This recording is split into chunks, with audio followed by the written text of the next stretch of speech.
21 ವರ್ಷಗಳಾದ ಮೇಲೆ ದೇಶಾದ್ಯಂತ ಮತಪಟ್ಟಿ ವಿಶೇಷ ತೀವ್ರ ಪರಿಷ್ಕರಣೆ ನಡೀತಾ ಇದೆ. ನಾಳೆಯಿಂದಾನೇ 12 ರಾಜ್ಯಗಳಲ್ಲಿ ಎರಡನೇ ಹಂತದ ವಿಶೇಷ ಪರಿಷ್ಕರಣೆ ಶುರುವಾಗ್ತಾ ಇದೆ. ಇವತ್ತು ಮಧ್ಯರಾತ್ರಿಯಿಂದಾನೇ ಮತಪಟ್ಟಿಯನ್ನು ವಶಕ್ಕೆ ಪಡೆದುಕೊಳ್ಳಿದೆ ಆಯೋಗ. ನಾಳೆಯಿಂದಾನೇ ಆರಂಭವಾಗಿ ಫೆಬ್ರವರಿ 7ನೇ ತಾರೀಕು ಈ ವಿಶೇಷ ಮತಪಟ್ಟಿ ಪರಿಷ್ಕರಣೆ ಕಾರ್ಯ ಮುಕ್ತಾಯವಾಗುತ್ತೆ. ಫೆಬ್ರವರಿ 7ನೇ ತಾರೀಕು ಅಂತಿಮ ಮತಪಟ್ಟಿ ಪ್ರಕಟಿಸಲಿದೆ ಆಯೋಗ.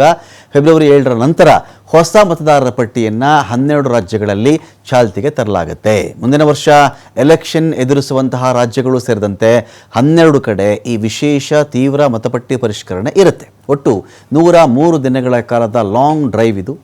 ಒಂದು ಮನೆಗೆ 3 ಬಾರಿ BLOಗಳು ಭೇಟಿ ಕೊಡ್ತಾರೆ.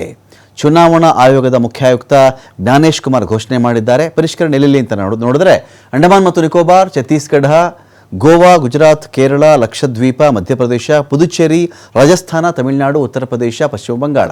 ಉದ್ದೇಶ ಏನು ಇದರದ್ದು? ಏನು ಉದ್ದೇಶ ಇಟ್ಕೊಂಡು ಮಾಡ್ತಾ ಇದ್ದಾರೆ ಅಂತ ನೋಡಿದ್ರೆ, ಮತದಾರರ ಪಟ್ಟಿ ನವೀಕರಣ ಆಗಬೇಕು. ಹಳೇದಿದೆ, ಸತ್ತೋಗಿರೋದು ಯಾರು, ಇರೋದು ಯಾರು, ಬೇರೆ ಕಡೆ ಮತಪಟ್ಟಿಲಿ ಹೆಸರು ಸೇರಿಸ್ಕೊಂಡಿರೋದು ಯಾರ್ಯಾರದ್ದು ಚೆಕ್ ಮಾಡಬೇಕಲ್ಲ ಅಂತ. ಹೊಸ ಮತದಾರರ ಸೇರ್ಪಡೆ ಆಗಬೇಕು, ಮತಪಟ್ಟಿಯಲ್ಲಿನ ದೋಷ ನಿವಾರಣೆ ಆಗಬೇಕು, ಮೃತ ಮತದಾರ ಹೆಸರನ್ನು ಅಳಿಸಬೇಕು, ವಲಸಿಗರ ಹೆಸರನ್ನು ಅಳಿಸಬೇಕು, ಹೆಸರುಗಳಲ್ಲಿರ್ತಕ್ಕಂಥ ದೋಷ, ಸ್ಪೆಲ್ಲಿಂಗ್ ಮಿಸ್ಟೇಕೋ ಇನ್ನೊಂದು ಮತ್ತೊಂದು ಇರುತ್ತಲ್ಲ ಅದನ್ನು ನಿವಾರಣೆ ಮಾಡಬೇಕು, ವಿಳಾಸ ಅಡ್ರೆಸ್ಸೇ ತಪ್ಪಾಗಿರುತ್ತೆ ಅದನ್ನು ನಿವಾರಣೆ ಮಾಡಬೇಕು. ಆ ದೋಷವನ್ನು ಪರಿಷ್ಕರಣೆ ಯಾಕೆ ಅಂತ ನೋಡಿದ್ರೆ 1951ನಿಂದ 2004 ಅಲ್ಲಿಯವರೆಗೆ 8 ಬಾರಿ ಪರಿಷ್ಕರಣೆ ಆಗಿದೆ. ಆದರೆ 2004ರಿಂದ ಈಚೆಗೆ ಮತಪಟ್ಟಿ ಪರಿಷ್ಕರಣೆ ಆಗೇ ಇಲ್ಲ. ಈ ಅವಧಿಯಲ್ಲಿ ಅನೇಕ ಬದಲಾವಣೆಗಳಾಗ್ಬಿಟ್ಟಿದೆ. ಜನ ವಲಸೆ ಹೋಗಿದ್ದಾರೆ, ಮರಣ ಹೊಂದಿದ್ದಾರೆ, ಎರಡೆರಡು ಕಡೆ ಹೆಸರಿದೆ, ಹೆಸರುಗಳಲ್ಲಿ ಬದಲಾವಣೆ ಮಾಡ್ಕೊಂಡ್ಬಿಟ್ಟಿದ್ದಾರೆ. ಕೆಲವು ಕಡೆ ವಿದೇಶಿ ಪ್ರಜೆಗಳ ಹೆಸರು ಕೂಡ ಕಂಡು ಬಂದಿವೆ. ಇವೆಲ್ಲವುಗಳನ್ನು ಕೂಡ ಸರಿಪಡಿಸಬೇಕು ಅಂತ ಹೇಳಿ ಈ ಪರಿಷ್ಕರಣೆ ಅಗತ್ಯ ಇದೆ ಅಂತ ಚುನಾವಣಾ ಆಯೋಗ ಹೇಳ್ತಾ ಇರೋದು. ದಾಖಲೆ ಏನೇನಿರಬೇಕು ಇದಕ್ಕೆ?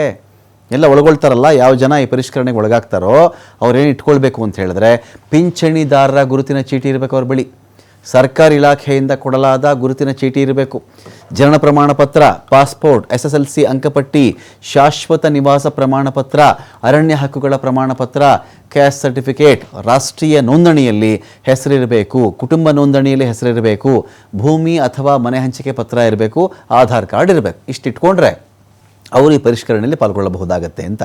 12 ರಾಜ್ಯಗಳಲ್ಲಿನ ಈ ಮತಪಟ್ಟಿ ಪರಿಷ್ಕರಣೆಯನ್ನು ಇನ್ನೊಂದು ಕಡೆ ವಿರೋಧ ಪಕ್ಷಗಳು ಕಮೆಂಟ್ ಮಾಡೋಕ್ಕೆ ಶುರು ಮಾಡಿವೆ. ಅದೇನು ಅಂತ ನಾವು ಚೆಕ್ ಮಾಡ್ಕೊಂಡು ಹೋದರೆ ನೋಡಿ, 12 ರಾಜ್ಯಗಳಲ್ಲಿ ಈ ಪರಿಷ್ಕರಣೆಯನ್ನು ಮತ ಕಳ್ಳತನದ ಆಟ ಅಂತೇಳಿ ಕಾಂಗ್ರೆಸ್ ಕರೆದಿದೆ.